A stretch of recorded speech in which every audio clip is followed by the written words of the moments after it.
Dirt blowback when vacuuming the pool. Hey man, I just changed the spider gasket and still getting blowback when vacuuming with my sand filter. Do you have any advice on why this is continuing or what I need to look at next? I'd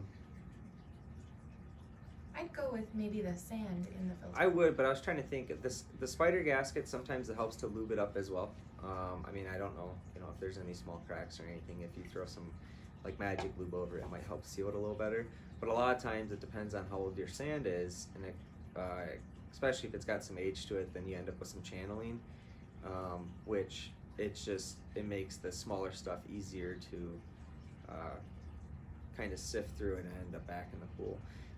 A lot of times when it gets to that point, if you're not going to do a full-on sand change or anything like that, a lot of times it's just a lot of backwashing. You end up vacuuming for a little while, you get a little blowback, so you backwash and then kind of do it again.